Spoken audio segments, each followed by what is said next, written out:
Power ministry की meeting थी। हमारे ऑनरेबल आर.के. सिंह जी जो central power minister of state हैं, वो थे, 3 स्टेटों के चीफ मिनिस्टर्स थे और बाकी 16-17 हम स्टेटों के मिनिस्टर्स थे। सब ने, क्योंकि वीडियो कॉन्फ्रेंस थी, इतने कभी मिनिस्टर्स होते नहीं, तो सभी स्टेटें रिप्रेजेंट करी थी, सबका इजीली एक्सेसिबल थे। तो उस पर सब स्टेटों ने अपनी अपनी रिपोर्ट दी और स्वाभाविक है कि जब कोई मांगता है तो हम मांगने भी जाते हैं सेंटर पावर से, सब सेंटर पे होता है। तो जब हमारी प्रेजेंटेशन की बारी आई तो हमने कुछ 5-4 चीज़ें कही। एक तो ये कि हमारा लाइन लॉस बहुत कम हुआ है। जो मेन उनका होता है कि लाइन लॉस कहाँ कम हो रहा है, ये उनका एक मेन कंसिडरेशन होता है। तो हमारा जब 30 से लेके जब ये 17 तक आया तो इस पर हमें उन्होंने पूरे कॉन्फ्रेंस हॉल में हमें 2 बार इस पर उन्होंने कॉम्प्लीमेंट करा, बधाई दी कि Haryana is doing very well. इसके बाद हमने बताया कि साहब हरियाणा पहली स्टेट थी, हुआ तो ये जो बंसीलाल के वक्त था कि हरियाणा छोटा नहीं है, हरियाणा सबसे पहली स्टेट थी जिसमें रूरल इलेक्ट्रिफिकेशन सबसे पहले हमारे यहाँ हुआ। फिर मैं कहने का जी हमारा इंडस्ट्रियल हब भी है। बाकी बातें तो आपको पहले कह दी कि जी हमने वो उसका माफ़ करा, सरचार्जेज माफ़ करे, जो फिक्स चार्जेज है उस पर 25% ऑलरेडी आप लोगों से कह रखा, उनको रिपीट करे कोई मीनिंग नहीं। सबसे बड़ा इंडस्ट्रियल हब है। हम पूरे देश में जितनी कारें बनती है उसका 50% अकेला हरियाणा बना रहा है। ये आपकी मेहरबानी से, हमारे चीफ मिनिस्टर की आगे की बात से देख के उनका कुशल प्रशासन कर लो, उनकी एफिशिएंसी कर लो, हम 50% कार खाली हरियाणा अकेला मैन्युफैक्चर करता है। पूरे देश की कारों में हरियाणा का 50% शेयर है। उसके बाद 33% हमारा जो 2 व्हीलर्स हैं, इसमें हमारा मोटरसाइकिल, स्कूटर, इसमें हमारा 30% पूरे देश में हमारा अकेलों का शेयर है। जो एक्सकेवेटर्स हैं, जो जेसीबी मशीनें और मिट्टी निकालती हैं, उसमें अकेला हरियाणा 82% पूरे देश का अकेला हरियाणा बनाता है। और क्रेन हम 52% बना रहे हैं। तो इस पर भी बहुत तारीफ़ें हुई सभी स्टेट्स ने कि बहुत बढ़िया, हरियाणा तो बहुत अच्छा करे। मैं कहने का नहीं, इसमें भी नहीं, आजकल कोरोना आ रहा है ना, तो फिजिकली स्ट्रेंथ भी चाहिए। हमारे यहाँ सबसे बढ़िया फिजिकल स्ट्रेंथ हरियाणा मेंटेन कर रहा है। जो गेम्स जो ओलंपिक्स, उसमें 30% जो मेडल थे, चाहे वो रेसलिंग में थे, चाहे बॉक्सिंग में थे या शूटिंग में थे, हरियाणा ने अकेले का 30% शेयर है पूरे देश के मेडल्स में। और अब मैं कहने लगा कि कबड्डी जो है वो ओलंपिक नहीं है, वो एशियन गेम्स तक है। तो उसमें एशियन मेडल होता है, उसमें हम गोल्ड मेडलिस्ट हैं। अकेला हरियाणा के जो 8 प्लेयर होते हैं उसमें 6 अकेले हरियाणा के हैं। तो फिर मैं कहने लगा जी जब हम सब कर रहे हैं, छोटी स्टेट है, आपके निगाह में नहीं आ रहे, तो एक काम हम करें कि पिछली बार जब हमारे सीएम साहब में थे और आपके पीयूष गोयल जी जब मिनिस्टर थे, पिछले रिजीम की बात कर रहा हूँ, तो जब स्मार्ट मीटर प्रोजेक्ट हमने गुड़गांव में लॉन्च करा तो उस वक़्त वो भी पीयूष गोयल जी भी आए हुए थे। 1600 करोड़ का प्रोजेक्ट था। तो हमने एक डिमांड करी थी कि हमें 780 करोड़ रुपया ग्रांट दे दें। वो तब से पेंडिंग पड़ी। अगर हम सब अच्छा कर रहे हैं तो हम पे ये मेहरबानी करें, ये तो अभी अनाउंस कर दें। तो उन्होंने पूरी सभा में सभी मिनिस्टर सामने थे, चीफ मिनिस्टर थे, उन्होंने कहा कि हमने कर दिया, हरियाणा का कह दो आप, 780 करोड़ रुपये हमने अनाउंस कर दिया। हमें कल 780 करोड़ रुपये का बहुत बड़ा एक उनका कॉम्प्लीमेंट, उनका एक गुडविल गेस्चर हमें मिला। जो हमारे चीफ मिनिस्टर के बढ़िया करने से, उन्होंने जो केस बढ़िया पुटअप करा, जो सब फिगर दिए, उससे हमें कल मिला। तो एक तो ये हमारा सबसे बढ़िया हो गया। बाकी पुरानी बातें जो मैं रोज़ कहता रहा हूँ। दूसरा, आज हमने जेल की लिस्ट भी जारी कर दी। मैं आपसे कह रहा था कि जेल में भी सुधार कर रहे हैं। आज हमने बहुत लंबी लिस्ट, आप 11 स्टूडेंट बदले गए हैं, 11 उनकी जगह दूसरे आए हैं। लिस्ट तो आपको डीपीआर से मेरे ख्याल में मिल गई होगी। उसमें एक ही क्राइटेरिया रखा है कि जो बढ़िया काम करने वाले थे, परफॉर्मेंस जिनकी बहुत अच्छी थी, जो ग्रेडिंग में सबसे ऊपर थे, उन्हें हमने बड़ी जेलें और बढ़िया जेलें दी हैं। और जिनका थोड़ा सा ठीक नहीं रिजल्ट था, ताकि उन्हें आइंदा वो एजुकेट हो जाए, उन्हें हमने छोटी जेलों में ट्रांसफ़र कर दिया। ये आज के हमारी दो डेवलपमेंट्स हैं जिन्हें मैं आपसे बता रहा हूँ। पावर में 780 करोड़ रुपया हमें मिला कल की मीटिंग में, और आज जो 11 हमने स्टूडेंट जेल ट्रांसफ़र करे हैं, क्योंकि पूछते थे रोज़ के जी क्या हो रहा है, वो जेल में कुछ खबर देंगे, तो हमने इतनी लार्ज स्केल पे पहली बार हुआ है। इसके अलावा हमारा जो खेदर पावर प्रोजेक्ट है उसमें अब के बार जो यूनिट्स हैं वो मैं एक सेकेंड आपको बता दूँ। हमारे जो RGTPP units have generated 289.42 lakhs unit of electricity.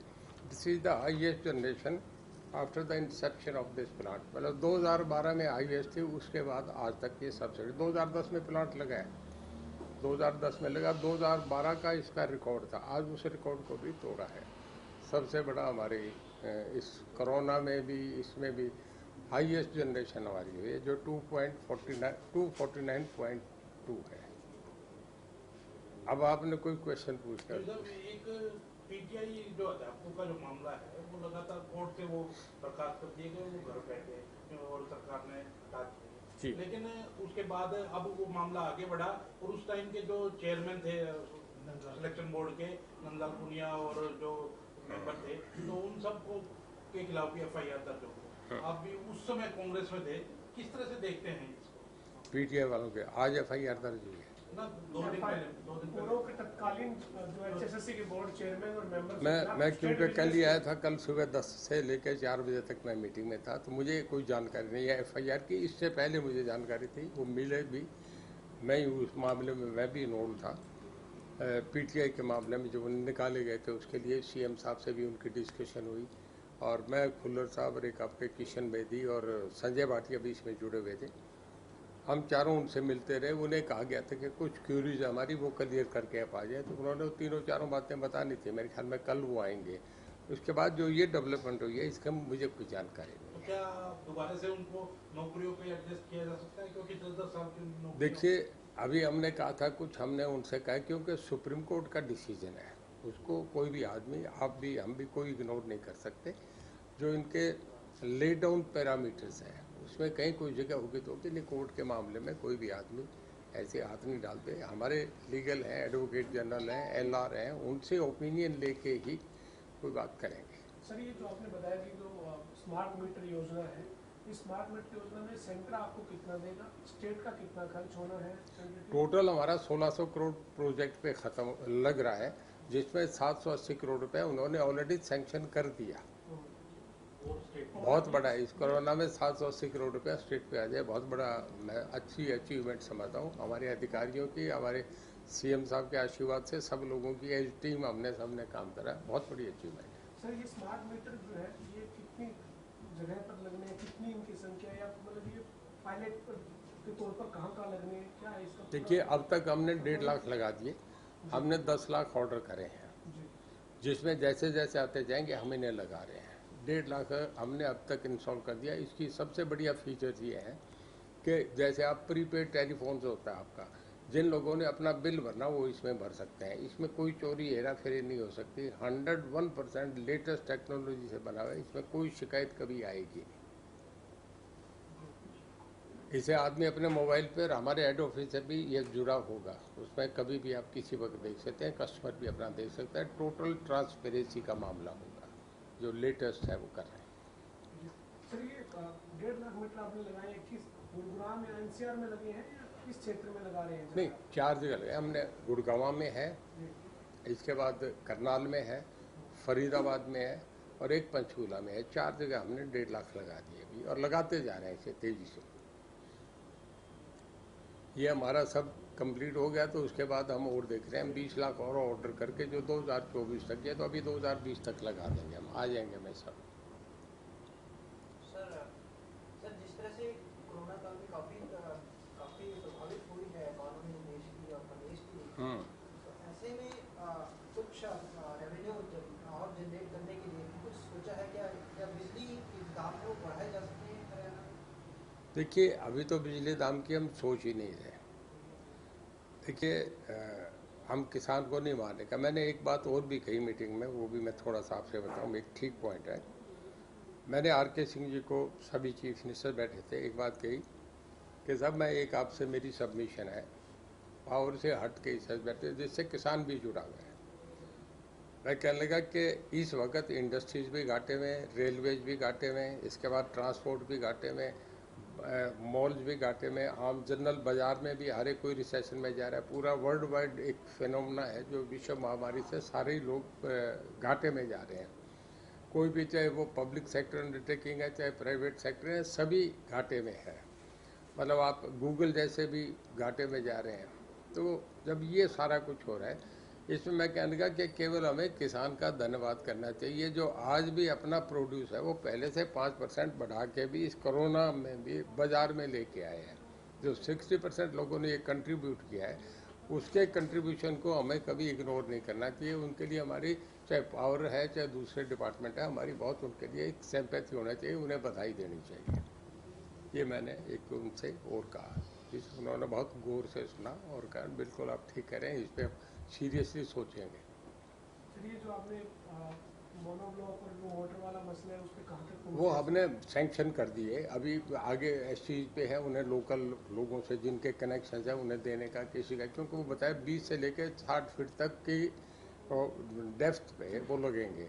तो वो उन्हें ज़रा मेक आउट करेंगे सब जगह क्या क्या है, कितने लोग जो उसको छोड़ के, कई लोग जो जिन्होंने समरसिबल के लिए अप्लाई करा वो ये कहते हैं कि जी हमें मोनोब्लॉक ही चाहिए, हमारा पानी है समरसिबल। जब मोनोब्लॉक मिल रहे हैं, पहले ये थी नहीं परमिशन, अब हमने कर दिया तो लोग उधर भी प्रेफर करते हैं।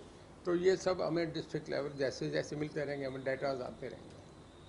महकमे की तरफ से कहा गया कि किसानों को जो बिजली मिलती है 8 से 10 घंटे मिलने लगी है 8 की वजह। लेकिन कई इलाकों में ऐसा सामने आया कि किसानों की डिमांड है कि बिजली टुकड़ों में मिलती है, कि 1 घंटा दिन में मिल गई, 2 घंटे रात को, फिर देर रात को 2 घंटे। तो किसान समस्या अब 8-8 घंटे 24 घंटे को हमने 3 जगह कर दिया। इसमें कारण है, पिछले गेहूँ में इसमें एक फ़र्क आ गया कि इसमें आपको पैडी के सीजन में 25 दिन तक, मैं तो किसानों समझ रहा हूँ कि जब तक नीचे काई नहीं आ जाएगी तब तक उस फील्ड के अंदर आपको जो कनाल के 2-2 कनाल के प्लॉट हैं या एकड़ का इकट्ठा होता है, उसमें पानी आपको रखना पड़ेगा 4 इंच से लेकर 6 इंच तक, जो हमेशा खड़ा रहेगा। ये पहले 25 दिन तक, महीने तक ये रखना पड़ता है। तो जब पानी की इतनी खपत होगी तो ट्यूबवेल को तो फुर्सत ही नहीं है ना, वो तो इतना तेज़ी से चलेगा। तो उस घाटे को हमने पूरा करने के लिए थोड़ा सा कट लगा रहे हैं केवल उन्हीं गाँव में जिनमें बिल नहीं भरे जा रहे। जहाँ ठीक लोग हैं उन्हें कहते हैं, जैसे हमारे 4554 गाँव हैं जिनमें 24 घंटे जगमग योजना में, जो हरियाणा ग्राम जन जगमग योजना में जिनको हम दे रहे हैं। और 1000 गाँव हमने, मैं पिछली बार भी आपसे बता के गया था, जो हमने नए इनलिस्ट कर लिए जिनमें 60% से कम लाइन लॉस है, उसको हम करके कर रहे हैं। और मैं आपसे ये भी बता रहा हूँ, लाइन लॉस पे हम और बहुत तेज़ी से काम करें, इसे बहुत तेज़ी से नीचे लाएंगे। जब 1% लाइन लॉस कम होता है तो समझो कि स्टेट गवर्नमेंट के शेयर में 150 करोड़ रुपया इजाफा होता है।